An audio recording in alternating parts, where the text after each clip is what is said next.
À raviver le désir. Je suis François Renaud, sexologue, psychothérapeute, créateur du programme Raviver le désir. Aujourd'hui, on va parler pourquoi est-ce que les gens peuvent être infidèles.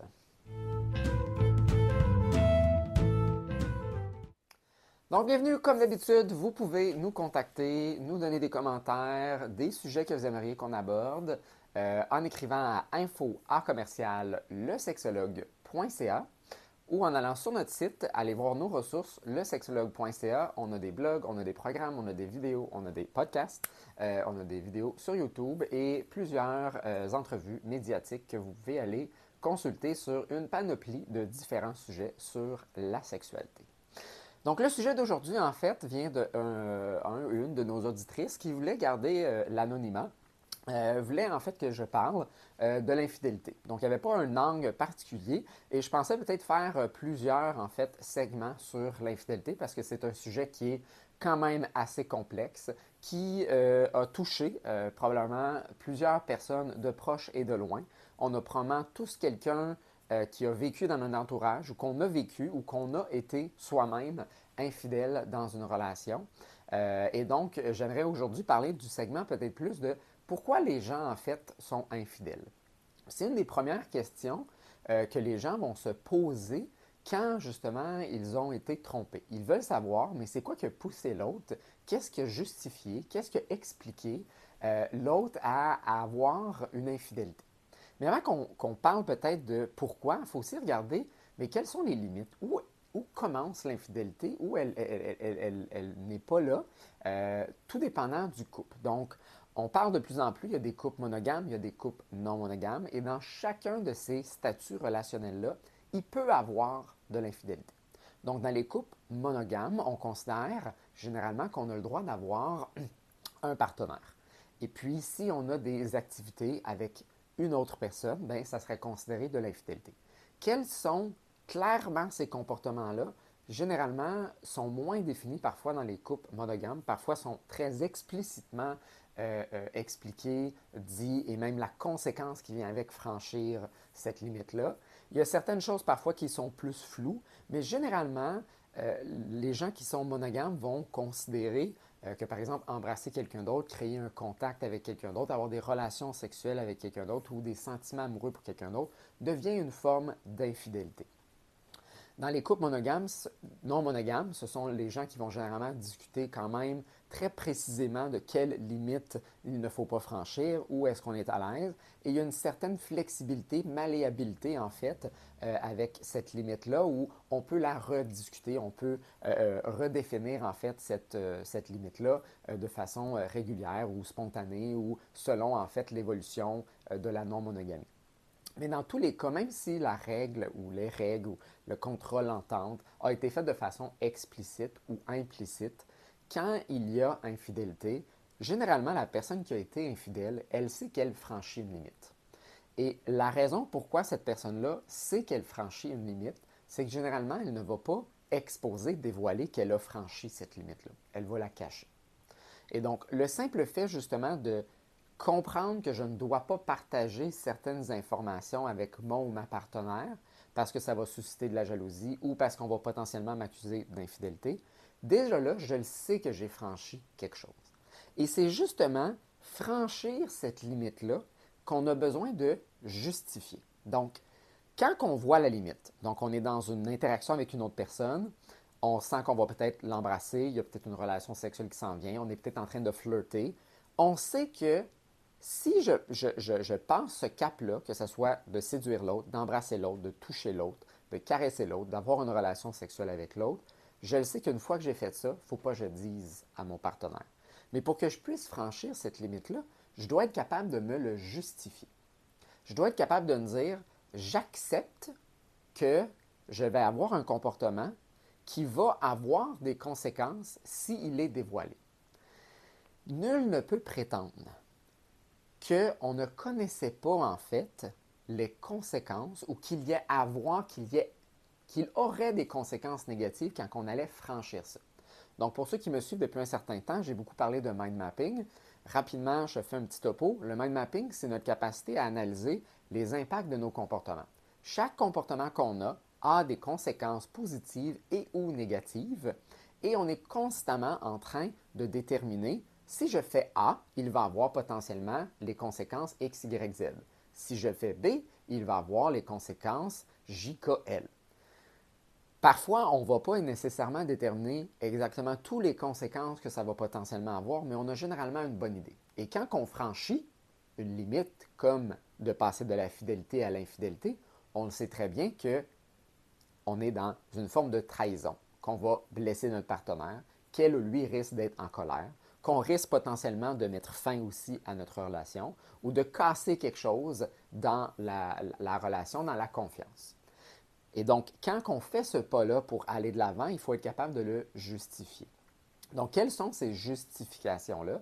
Puis moi, j'aime bien faire la distinction entre j'explique mon infidélité et je justifie mon infidélité. Puis ça vient beaucoup dans le après quand l'infidélité est ressortie. Est-ce que le partenaire qui a été infidèle se justifie ou explique l'infidélité? Donc, quelle est la différence entre les deux? L'explication, c'est que je vais être capable d'expliquer qu'est-ce qui m'a mené potentiellement à être infidèle. Donc, j'étais insatisfait dans la relation, j'étais fâché contre toi, je trouvais que notre sexualité était plus intéressante, j'avais des grands sentiments d'attraction pour cette personne-là, sexuelle et ou amoureuse, je ne pouvais plus ne pas répondre à ça, je devais aller voir, explorer cette situation-là. Puis dans l'explication, je vais me responsabiliser. Donc, il y a clairement une raison qui m'a mené à être infidèle. Il y a toujours une raison en arrière du pourquoi.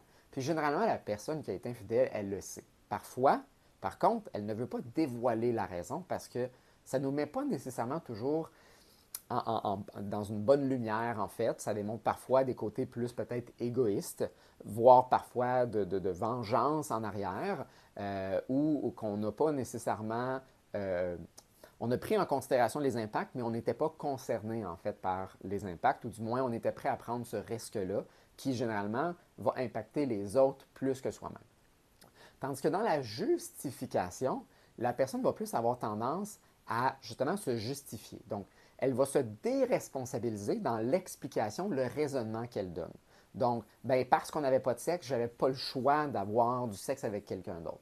Mais tu ne démontrais plus de l'affection, on se chicanait toujours, cette personne-là m'a amené un support, elle ou il était présente pour moi, je me sentais bien avec cette personne-là, et donc j'ai pas eu le choix. C'est sûr qu'avec la relation qu'on avait, c'est sûr que ça allait mener à ça. Donc, il y a une forme de déresponsabilisation quand on commence à se justifier, en fait, suite à une infidélité. Mais on a toujours le choix aussi, en tant que personne infidèle, de faire l'infidélité ou de décider en fait d'avoir des conversations avec notre partenaire sur notre désir peut-être d'être infidèle, nos grandes insatisfactions. Puis peut-être qu'effectivement, vous en avez déjà parlé, ça tourne en rond, vous n'aboutissez pas à ce que vous voulez avoir. Et vous avez toujours l'option de dire, ben tu sais, je ne suis pas satisfait dans ma relation, puis que j'en ai parlé, puis qu'on a tenté différentes solutions, puis qu'on n'arrive toujours pas à trouver, on peut toujours mettre fin à la relation. Mais les personnes infidèles vont décider de vouloir maintenir la relation tout en ayant aussi l'option d'avoir l'infidélité. Et donc, qu'est-ce qui peut mener justement à une infidélité? Bien, parfois, comme je l'ai nommé, des insatisfactions, soit au niveau relationnel, soit au niveau sexuel, soit qu'on se chicane trop, soit que notre partenaire a été infidèle, soit que notre partenaire aussi est tellement jaloux, nous accuse tellement en fait de potentiellement être infidèle, qu'on décide de dire, mais tant qu'à vivre en fait dans une relation où j'ai l'impression d'être infidèle, je vais l'être aussi. Donc évidemment, ce sont tous des explications qui ne justifient pas nécessairement d'être infidèle. Mais la personne qui fait le pas pour franchir cette clôture-là, elle doit être en mesure de se justifier. Elle adhère à sa justification parce que si elle n'adhère pas à sa justification, aussi bonne ou mauvaise qu'elle puisse être, elle franchit le pas parce qu'elle est, entre guillemets, convaincue par la justification. Elle se sent justifiée de franchir cette limite-là. Est-ce qu'une infidélité est toujours due à des problèmes dans le couple? Je vous dirais que majoritairement, oui. Il y a généralement une forme quelconque d'insatisfaction dans la relation. Par contre, ce n'est pas toujours le cas. Esther Perel a justement étudié la question depuis une décennie, a interviewé plusieurs personnes et on a réalisé que des fois, la raison n'est pas toujours relationnelle. Il y a des gens qui sont infidèles où ils vont expliquer qu'ils sont très satisfaits dans le couple, sont encore en amour, ils aiment leur famille, ils ont encore une sexualité dans la relation qui peut être satisfaisante, ou du moins qu'ils catégorisent comme étant satisfaisante, mais il y a quelque chose qui leur manque dans leur vie à eux. Donc souvent, par exemple, la crise de la quarantaine peut amener toutes sortes de déséquilibres émotionnels, des remises en question sur sa vie, et puis parfois, le couple ne répond pas nécessairement à certains besoins parce que le couple ne peut pas répondre à tous les besoins. Et des fois, ce sentiment-là de vouloir se sentir vivant, dans la passion, de retrouver quelque chose de nouveau que peut-être la relation ne peut pas fournir, mais qui est vraiment un enjeu plus personnel que relationnel. Il y a des gens, effectivement, qui vont franchir cette porte-là ou cette clôture-là pour dire j'ai besoin d'aller chercher ça. Évidemment, ce n'est pas un besoin, c'est un désir. Il y a une certaine souffrance en arrière de ça que la personne décide de, entre guillemets, régler en ayant peut-être une infidélité qui va leur apporter un certain bien-être. Puis des fois, les gens peuvent se poser la question, pourquoi être infidèle? Mais des fois, en fait, la question, c'est pourquoi ne pas être infidèle, en fait? C'est beaucoup, en fait, ce que Terry Real, lui, il apportait, de la raison en arrière d'être infidèle est souvent évidente. C'est souvent plaisant, en fait, gratifiant à être infidèle. On a un nouveau partenaire qui nous trouve désirable. On a souvent une sexualité avec cette personne-là qui est, de façon générale, satisfaisante, surtout si c'est un comportement répété.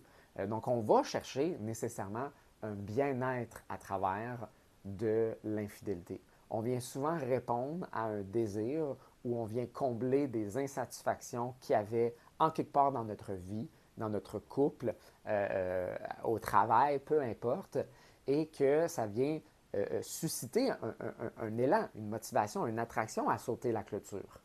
Rares sont les gens qui se disent je vais sauter la clôture puis j'ai aucun bénéfice à le faire. Souvent, effectivement, il y a un bénéfice pour la personne qui va être infidèle et le bénéfice va généralement rester là, surtout et aussi longtemps que l'infidélité n'est pas dévoilée. Est-ce qu'on peut vivre une forme de honte ou de culpabilité après une infidélité? Certainement. Mais quand on répète l'infidélité à répétition avec différents partenaires ou avec le même partenaire, en quelque part, la personne a clairement un bénéfice, un gain en fait, et ils sont ou elles sont prêtes à vivre les conséquences si jamais ça ressort. Et généralement, ces conséquences-là vont généralement aller sur la personne qui a été trompée.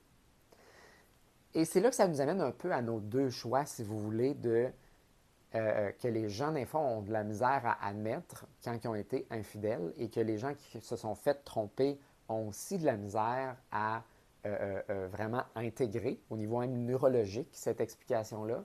C'est que ça nous amène un peu à deux choix. C'est que quand on décide de franchir la limite, il y a deux options qui s'offrent à nous. Soit qu'on le fait parce qu'on vit beaucoup d'insatisfaction, voire de colère et d'amertume dans son couple, et on veut que cette infidélité-là ait des conséquences négatives sur l'autre. Donc ça, c'est quand on a une intention de se venger sur son partenaire à travers l'infidélité.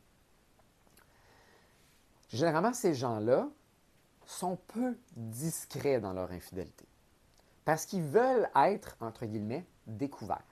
Il y a même des gens, suite à avoir eux-mêmes vécu une infidélité de leur partenaire, vont eux-mêmes à leur tour être infidèles pour l'annoncer à leur partenaire pour dire « Hey, tu m'as trompé, là c'est moi qui va te blesser en retour ». Donc parfois, il y a une intention de vengeance en arrière d'une infidélité que généralement les gens vont prétendre ne pas avoir. Donc il va avoir infidélité, il va avoir très peu de discrétion, puis après ça, on va nier en fait l'aspect vengearde, la vengeance qu'il peut avoir en arrière de cet acte-là, mais il y a une certaine satisfaction de voir son partenaire avoir été profondément blessé et trahi dans l'infidélité. Et tant et aussi longtemps que cette partie-là n'est pas avouée quand elle est présente, puis que la personne qui s'est fait tromper ne va pas se l'avouer non plus, parce que c'est probablement pas l'autre qui va l'avouer, en fait, c'est généralement la personne qui a été trompé qui doit arriver à cette conclusion-là par eux-mêmes. Tant qu'on ne s'avoue pas que cette possibilité-là existe, même si notre partenaire nous aime, ça ne veut pas nécessairement dire que cette personne-là n'a pas des tendances de vengeance. Parce qu'on peut se venger de toutes sortes de différentes façons dans une relation, ce n'est pas juste par l'infidélité, mais l'infidélité, c'est une des façons les plus efficaces de se venger sur notre partenaire quand on est frustré ou amer à leur égard. Fait on peut avoir ce désir-là de vengeance parce que ça fait des années qu'on n'a pas eu de relation sexuelle. Ça fait des années que tu ne me démontres pas de l'affection et je suis allé la chercher ailleurs. Et en plus, je veux que tu le saches, en fait, que je suis allé le chercher ailleurs. Je veux que tu te réveilles. Donc, parfois, j'ai été infidèle pour que tu te réveilles des problèmes qu'on a et que je ne vais plus tolérer, en fait, ces problèmes-là dans notre relation. Donc, plutôt que de mettre fin peut-être à la relation, on a décidé de sauter la clôture pour faire réagir l'autre, pour réactiver, en fait, quelque chose chez l'autre, parfois pour mobiliser le couple, mais des fois, il y a aussi cet aspect-là de vengeance de moi, j'ai souffert de mon côté, maintenant, c'est à ton tour à toi de souffrir. Donc ça, c'est un élément parfois de justification qu'on va donner. Puis on en parlera peut-être dans un autre segment, où ce que des fois, la trahison de l'infidélité n'est pas nécessairement la première trahison qu'il y a dans le couple. Parfois, la trahison initiale, c'était que l'autre partenaire a abandonné en fait le couple, a maintenu peut-être la relation dans une forme de monogamie qui ne permettait pas à l'autre personne de répondre à certains besoins affectifs, relationnels et sexuels, mais s'attendait à ce que l'autre reste monogame malgré qu'eux ne feraient pas en fait du tout une ouverture par rapport à ça. Évidemment, ce n'est jamais la faute de la personne qui a été trompée de vivre l'infidélité, mais certainement son comportement peut en être une cause, une explication, mais ça ne justifie jamais de réellement faire le pas. On a toujours le choix de choisir autre chose comme option dans la relation. Donc, il y a cet aspect-là de la vengeance, mais parfois, effectivement, la vengeance n'est pas nécessairement là.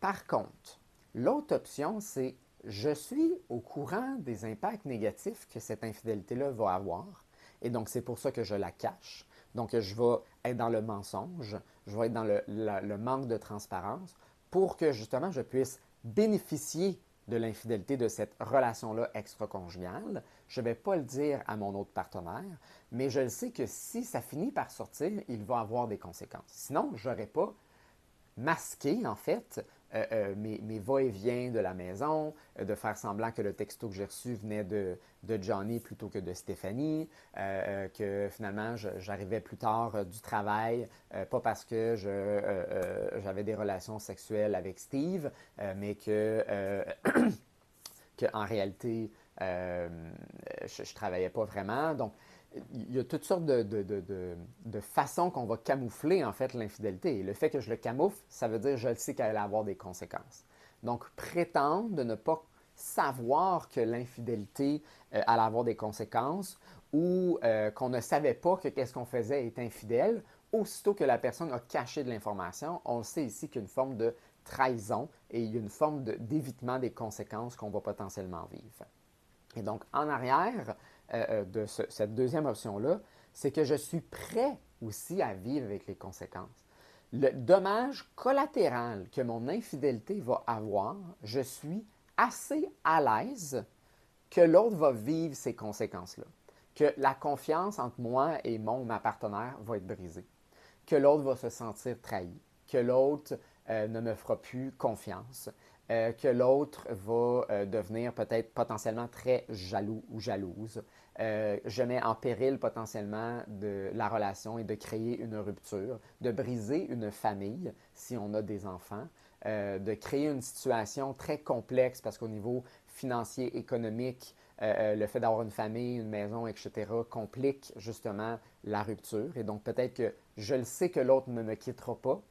Donc, je vais avoir l'infidélité parce que je le sais que la conséquence, je veux dire, ultime de la rupture n'est tellement pas une possibilité envisageable pour l'autre que ben, je suis prêt à vivre avec les moindres conséquences que l'autre, justement, ait de la difficulté à processer ça puis que je vais devoir gérer avec ça. Donc, l'infidélité, elle est toujours fait sous le contexte que je le sais qu'il va avoir des conséquences et je suis assez à l'aise de vivre ces conséquences-là, malgré que des fois, on a mal jugé de l'ampleur des conséquences que ça va amener, ou qu'après, on ne veut pas vivre les conséquences. Donc ça sera un autre volet on va discuter, de comment justement la personne qui a été infidèle gère en fait aussi avec les conséquences de ses actions, assume ou pas, justifie l'infidélité, etc. Mais pour être capable de vivre ces dommages collatéraux-là, je dois être capable de le justifier. Et donc, cette justification-là, en fait, qu'on va se donner, elle est très importante en partie à l'égard de, si vous voulez, la guérison de l'infidélité, que j'ai besoin non seulement de connaître qu'est-ce qui a expliqué potentiellement l'infidélité et que tu sois capable de prendre responsabilité de pourquoi tu es arrivé à ce point-là de vouloir être infidèle, mais comment tu as réussi à te justifier. Puis la justification qu'on s'est donnée, c'est souvent la partie que les personnes qui ont été infidèles ne veulent pas réellement dévoiler. Donc, ils vont se justifier devant l'autre de leur infidélité, mais ne vont pas nécessairement vraiment dévoiler le côté peut-être plus dark, si vous voulez, du raisonnement en arrière. Donc, c'est rare que la personne qui est infidèle va vraiment s'ouvrir sur l'aspect de vengeance qu'ils ont pu avoir, qu'ils étaient tout à fait prêts que l'autre vive les conséquences de l'infidélité. Et c'est ça qui est comme un peu blessant pour la personne qui a été trompée, c'est que la personne, en fait, ne donne pas réellement cette information-là. Puis parfois, la personne qui a été trompée pose toutes sortes de questions qui est parfois pas tant pertinente, comme c'était avec qui, c'était où, comment, quelle fois, quelle date, etc. Puis là, ils se refont en fait tout le scénario de leur passé, puis toutes les fois qu'ils ont potentiellement été, qu'on leur a menti, etc. Ce qui n'est pas nécessairement le chemin qu'on veut prendre. On viendra à ça dans un autre segment aussi.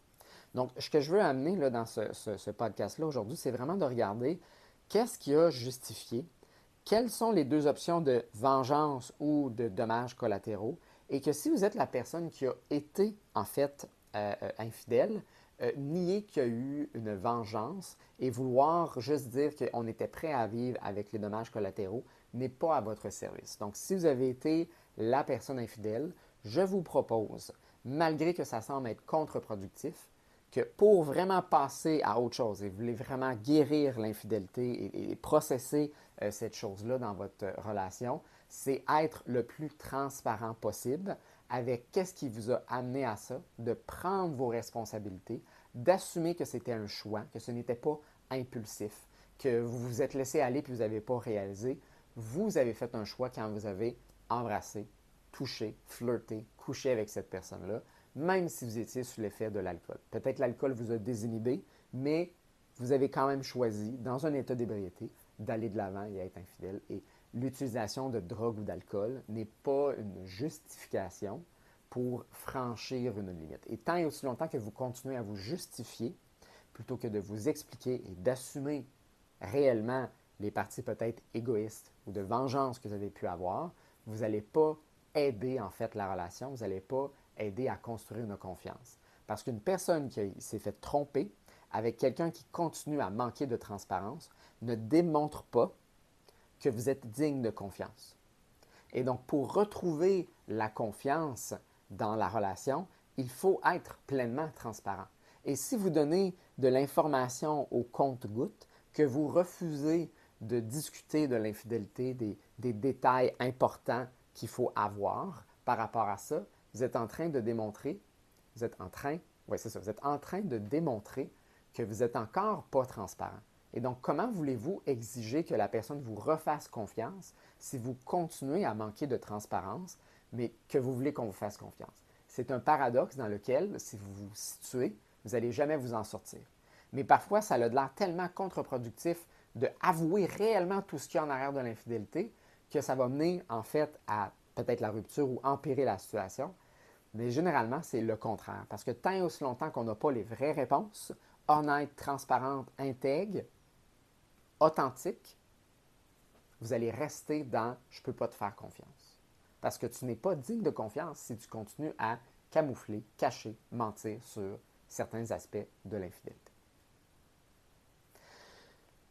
J'espère que ce podcast-là vous a amené à réfléchir à vos comportements si vous avez vécu une infidélité dans le passé ou si vous avez vous-même été infidèle, de prendre le temps de reculer, de vous confronter par rapport à tout ça, peu importe la position dans laquelle vous vous êtes trouvé. Puis si vous êtes déjà trouvé dans les deux positions, dans laquelle peut-être ces enjeux-là peuvent ressortir. Et j'espère que ça va commencer un certain cheminement peut-être dans votre relation de guérison et de réparation peut-être dans la confiance suite à une infidélité que vous avez vécue.